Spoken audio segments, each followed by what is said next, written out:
I haven't even put out my list of the best films of 2023 yet. Yes, I did my preliminary end at the year's end video, sort of quick videos on TikTok, but my point is, I think I've already seen the best film of 2024. Yeah. Yeah. Hi. Yep. Hi, everybody. It's me, Grant, the movie and TV guy. Welcome to Raising Popcorn with Grant, everybody. And today, we are talking about a movie. Movies and TV, it's what we do here. And it is a early review. Unless you caught it the 1 week it was in LA and New York. And that movie is... thanks to AMC, Screen Unseen. Thanks for that. Thanks to them for this film. And that film is... movies and TV is what we do here. Origin. Origin is written and directed by Ava DuVernay, who's a phenomenal filmmaker, previously directed films such as I Will Follow, Middle of Nowhere, Selma, the documentary 13th, as well as A Wrinkle in Time. Yeah, I don't blame you for that, Ava. Yeah, that was Disney's fault, not yours. This is her latest film. This is her first narrative film since Wrinkle in Time. What is the film about? Well, the film, it's kind of complicated. So, the film is based on the nonfiction book, Caste, The Origins of Our Discontents, which is written by the author Isabel Wilkerson. And this film kind of is a two-pronged animal. It is essentially a biopic of Isabel Wilkerson and her writing this book. It's essentially, there's the metatextual angle. And the idea of caste, we kind of see, it's strange. It's almost a merging of fictional elements and pseudo-documentary, docudrama elements. It's about Isabel Wilkerson, who, struggling for inspiration, she's a journalist, a Pulitzer Prize-winning journalist. She's trying to get out there, really get her head around material, when she suffers twin losses. Her beloved husband, who we meet and also kind of fall for, played by Jon Bernthal, and her mother, played by... who played her mother? Also, Isabel is played by Aunjanue Ellis-Taylor. So great. Recently, in another AMC Screen Unseen movie of recent, that also is a movie I love, The Book of Clarence. Emily Yancey. Okay. And this is the story of, after their deaths, she begins to, happens to dovetail with her listening in on the audio of the 911 call of the attack and murder of Trayvon Martin, which is given her around that period of time. And while digging into it and researching, trying to find a there, she also begins to look into things, not only the oppression and discrimination against Black people in the United States and around the world, but also begins to notice other groups of people. This group of Indian individuals that were known as the Dunlaps, who were essentially considered so on the bottom rung to the Society of India that they would have to clean literal shit with their own hands, as well as the Jews during Nazi Germany. And we see various stories of these various people within these moments in flashback as she's writing this story. And she begins to realize, oh my god, it's connected. It's caste, which is essentially people within a society taking people that they believe the evil people in the society, and sadly, for some periods of time, the majority in a society, tragically, that they consider less than, and subjugating and discriminating and torturing them. And she decides to write a book about her research. And within this, it becomes this sort of combo of her story of her overcoming her own trauma and going kind of all around the world, figuring out how to make this book happen, and then illustrating these stories that she's told about relating to the topic, and then we see them come to life. It's very talky, it's very emotional, and it's not going to be everyone's taste. I'm not everyone. Let the heartbreak begin. I don't think it. I think it goes without saying that I absolutely love this movie. I just this movie. I was a sobbing wreck for a good half of this movie, and I was misty-eyed within 30 minutes of this movie starting. It gripped me from the word go. Ava DuVernay is a director who, more often than not, does good films and A Wrinkle in Time. Again, it's not a, when we're talking her entire filmography, I think her crowning achievement is still 13th. But if we're talking narrative films, Origin is, to me, my favorite Ava DuVernay film she's made so far. Yes, even more than Selma, and I did love Selma, but this movie just, it did what any good film should do. It was entertaining, it was complex, it was provocative, it was moving, and it was enlightening, and it taught me things I didn't know. I didn't know about all this stuff. I didn't know about the Dunlap people. I knew to a certain extent about the inner workings of the treatment of black people in the world and Nazi Germany and the treatment of Jews in Nazi Germany. But the way that it's broken down in this way, I didn't know really about caste. I knew about the caste system, but I didn't really know what it meant. And this story, and it's not really an eat your vegetables thing because it's brought to a human level. You really care about Isabel Wilkerson. You really care about her and her husband and this story and the people she meets. And it's also just terrific. The cast, as mentioned, John Bernthal. We also got some other people who sort of colored this particular cast. Familiar faces. Niecy Nash, really great as her cousin, who is sort of element of comic relief in an appropriate way, just like to cut out some of the tension, and she's genuinely terrific. Finn Wittrock, who is so good in one of my favorite films from a couple years ago, Long Weekend. He also was the Lord Jesus Christ, or someone who looked a lot like him in the Grove of Blues and Jesus org. And he plays a guy who was photographed during Nazi Germany during the Sieg-Heil, the Hitler salute, folding his arms in protest among the people. He was a former Nazi agent who eventually fell in love with a Jewish woman who is a German Jewish woman played by, it was nice seeing her pop up. It was a nice spread. Victoria Pedretti, yeah, Nell Crane from The Haunting of Hill House is also in this. It was like, yeah. But then also in this, we got some choice cameos from the likes of Vera Farmiga, who's always terrific, Audra McDonald, who has one of the most moving scenes, monologues in the film, Connie Nielsen, Blair Underwood shows up for a spell, Nick Offerman has a nice kind of extended cameo as a MAGA hat-wearing guy who turns out to, while talking to our heroine, begins to kind of show layers that you don't expect. That's all I'll say. And a bunch of other really great actors. It's just this. It becomes this sort of mosaic of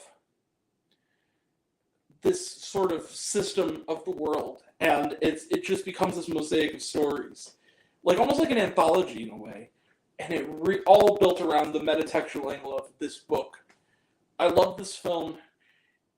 If there's one thing I'll say to people who don't love it, is that I think it is a very heady and very wordy. I don't know if it's not an extremely accessible film for mainstream audiences, I don't think, in a sense, because I think it has this sort of, not quite experimental, but like the 6 degrees from experimental sort of approach, sort of a merging of the two.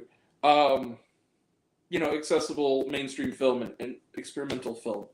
But there's one scene in particular involving this little boy who, in the 1950s, who was a Little League player who wasn't allowed to swim in a swimming pool with his teammates. And they finally relented. They put him on a floaty and basically had everybody watch as they told him his feet couldn't touch the water. And there's this really powerful moment between Audrey Wells-Taylor and the young actor playing this boy. That is one of the most moving scenes I've seen in the last few years. It really hit me hard. I love this film. This is a fantastic film. It is opening nationwide on January 19th. Please go see Origin. It's terrific. It is my favorite film so far of 2024. I'm going to give it, yeah, you see it. Bang, 5 out of 5 stars plus for Origin. I love this movie. It's not going to be for everyone, but I genuinely thought this movie was incredible. All right, Origin, 5 out of 5 stars plus. Let's close the book on it. Trailer trash. Let's talk some trailer trash, and then we have some shawarma, and then we have something else to talk about. Yeah, you know what it is. You know what it is. Okay, quick shawarma. So, Longlegs. This was a surprise. So yeah, you know that cryptic teaser that's been floating around? Neon released this, by the way. Twitter account of late with the family photograph with like the weird symbols around it and like that's really creepy and eerie. Well, it was teasing this movie. It is Missing Persons Thriller with Micah Monroe and Nicolas freaking Cage. What? Yeah, this looks great. So it was a teaser trailer, but man, it looks really good. Freud's Last Session talked about it looks good. Scrambled talked about it looks good. ISS talked about it looks good. Perfect Days, talked about it looks good. And was there shawarma? Yes, there were some footage and clips from the movie throughout the credits, and there was a wonderful dedication at the end of the credits. All right, that being said, we have one more segment before we go here, kids, and that is This Week in Annoying Moviegoers. Yep, we had one of those. I took my sister to this film. We both loved it. My sister, who is a teacher, she loved it. She thought that it was also a really good film to show to her class. And we're sitting in the top row, and in the row directly in front of us was a group. It had to have been a family or like a friend group or something, because the row was filled. It was pretty packed, because it was, it's an AMC Screen Unseen. And from the moment the movie started, there was this, when they realized what it was, these dudes in front of us were the most obnoxious, just talking, complaining, and making remarks that really painted the kind of people they are. And those people being fucking racist. And just bigoted, sick, disgusting people. I usually don't go off on this kind of a rant. I had never been closer in my life to smacking the person in front of me upside the head in my life. I was so pissed. They were saying things.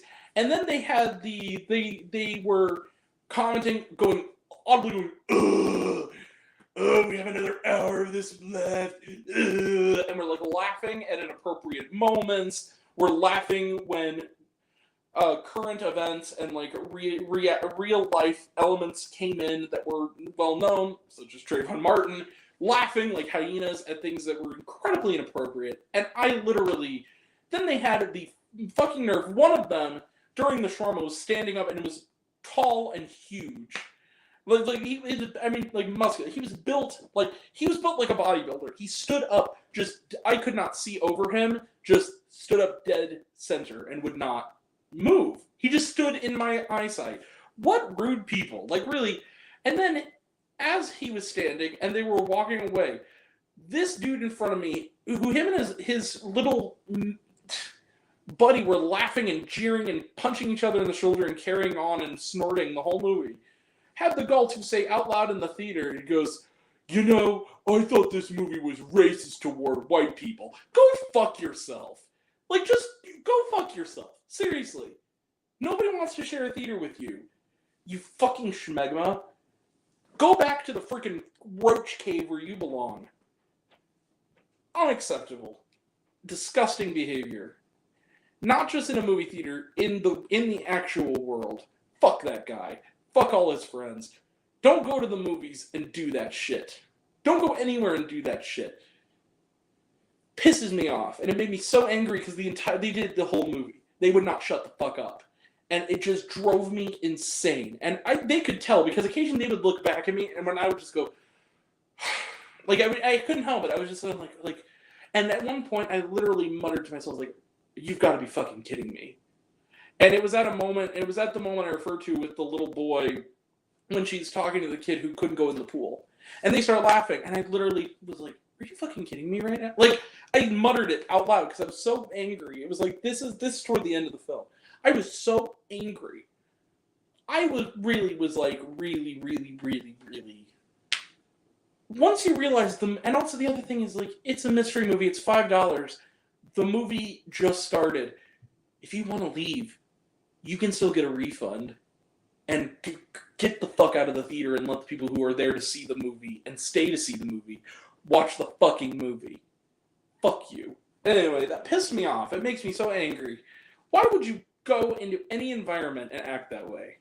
Not just the movie theater. Anywhere in public and be that much of a just disgusting, bigoted pig. It pissed me off. Anyway, but that's over. The movie's fantastic, but the audience wasn't. Mainly the people in front of me. Everybody else was fine, but man, the movie was great. The experience was very unpleasant. And, yeah. I'm not going to name you because I don't know your names, but you know who you are. I was sitting behind you if you're watching this, and I'm telling you right here, right now, what I wanted to tell you the entire time. You can go fuck yourselves. Like, seriously, go fuck yourselves. All right. Anyway, that's it. Wow, that took a dark turn. I apologize, but that really, damn it. Like, God damn it. Really got me. Anyway, that being said, go see Origin. It comes out on January 19th. Don't be those guys in front of me. Go see this movie. It's great. Anyway, Origin, 5 out of 5 stars plus. Let's close the book on it. Like I said. Oh, we already did the other things. Okay.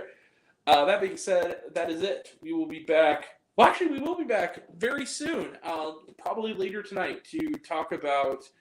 We actually are going to be back tonight. I forgot I set those up. To talk about Loki Season 2 and What If Season 2, because tomorrow night I am going to be binge watching Echo Season 1, and then Wednesday afternoon we'll have a review of Echo Season 1, so we'll be all caught up on Marvel before my trip. I've already watched Loki Season 2 and What If Season 2. I watched it as it aired, but I have not done the video yet, so we will do that. And then tomorrow night, or Wednesday night, we will have a review of Mean Girls, a slightly early review. I'm going to the early screening. I'm going to wear pink, because on Wednesdays we wear pink. Everybody knows this.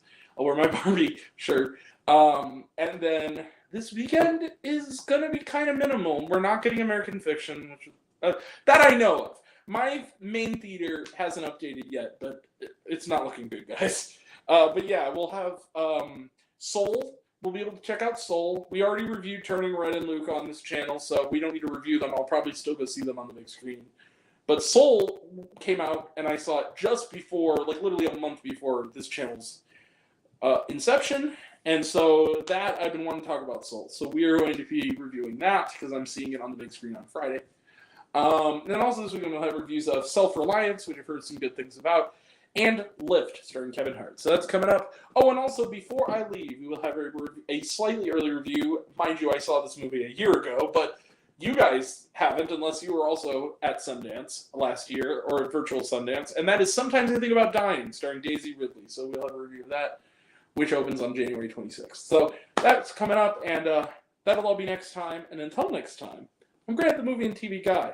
I see it all. I'm happy to share it with you. I love you all. I appreciate you all.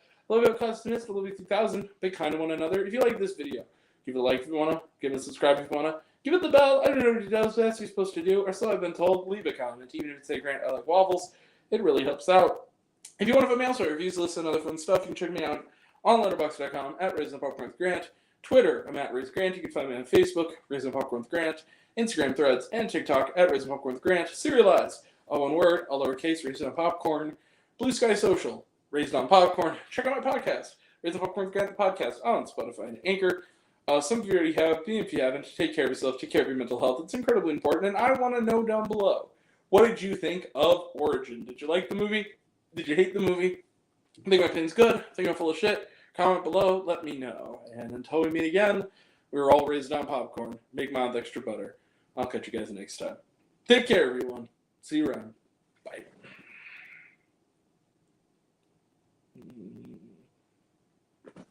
Bye.